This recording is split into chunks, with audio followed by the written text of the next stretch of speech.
Okay, so I thought I'd make a quick video. I originally recorded some separate audio for this, but it got ruined. So I'm looking at myself waving my hands around again. But I just want to make a quick video about getting some supplies that you may have around the house for the art class. And first I would get a box. It doesn't have to be big. This one's really small. Or a pencil case or pencil pouch or even a Ziploc bag, anything like that is totally fine. You just want to have all of your stuff together. And then go around your house and try and find some materials that you can use. Some number 2 pencils or any kind of pencil. Um, it really doesn't matter, erasers, whatnot. I'm sure that you can find them. Ballpoint pens, test them out, make sure that they work. We're going to supply a lot of this stuff too, and hopefully if our supply drop went as according to plan, if you're in Art 1 or Art 2, you already got a few things to get you started. But if not, just get a few more and use the bag.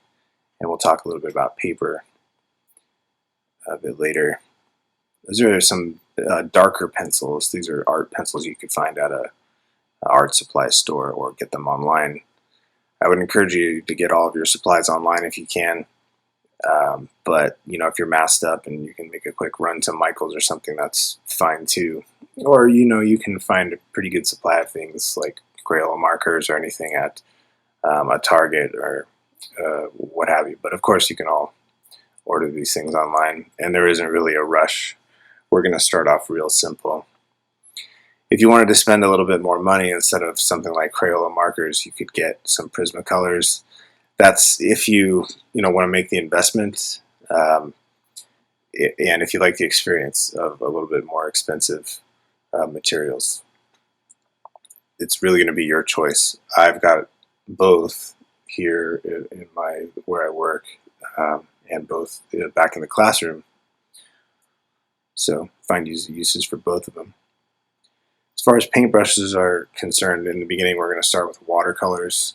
So you want to have some soft bristle brushes there. Coarse brushes are nice too.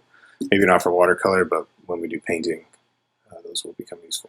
They don't need to be big. Those are all small kind of handheld brushes, not with the long handles. All brushes are handheld, I guess, but short handled. It doesn't hurt to get a detailed brush too.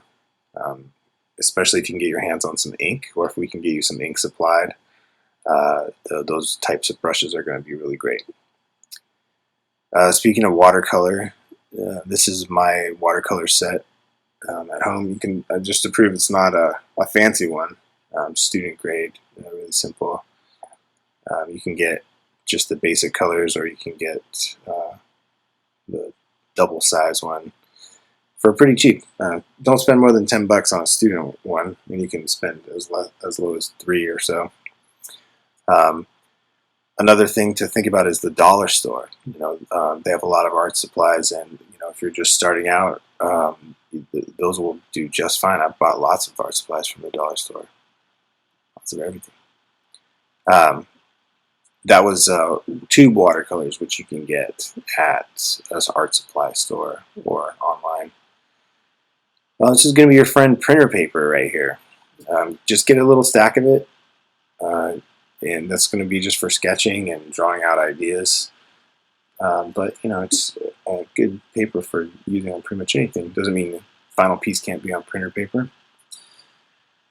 I would encourage you to get a pad of paper to keep it all together and organized. If you want to get a ringed kind of binder type, then it'll stay together longer probably, but this one's from Target, and you want to check how many sheets and the size and things like that.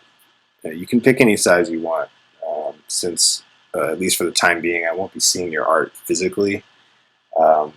Just think, is it going to be real, am I going to have to cut this paper or whatever, if you get a really big one. So 8x10, 11x14 is perfect.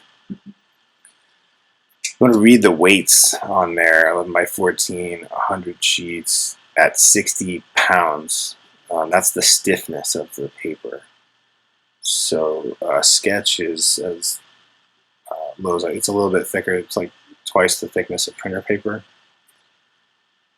But if you're going to do any kind of markers or watercolors, you want to get something that's a little bit heavier. Like this watercolor is 140. But if you just find a sketchbook or find a pad of sketch paper or something that's going to say sketch, you can check that weight if you want to. But just open it up if it doesn't have plastic wrap on it and see what it feels like.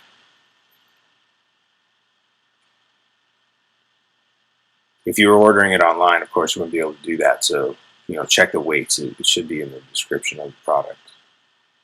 And you can always wait until we're in class and you can ask me directly. So, just thought I'd put all this out there in case. I know a lot of people like to get their shopping done before the year goes. I'm just saying that keep all of those together, so when you flip to a new piece, or if we're trying to reference multiple pieces of work that you're making over the year, it's much easier to keep them all together in that pad. So instead of cutting them out or something, you cut it out when you're ready to frame it or put it in some kind of show.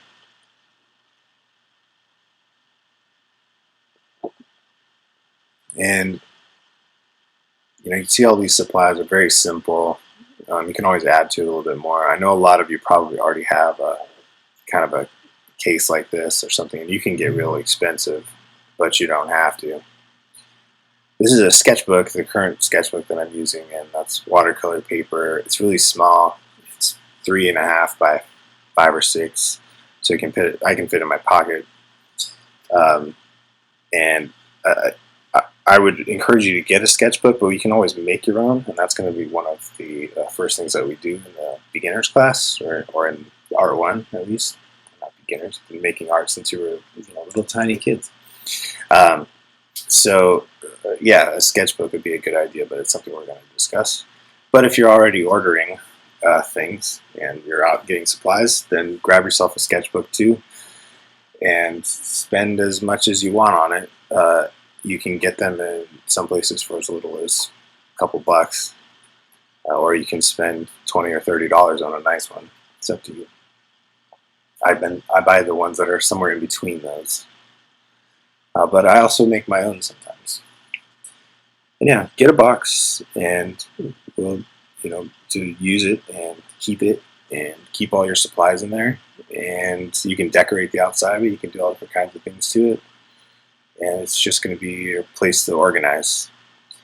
If you're going to work at a desk or something that's kind of a set place, you could also just designate a drawer or something, or even use a Ziploc bag or whatever you want. But have one place to put all your stuff so you don't have to chase around.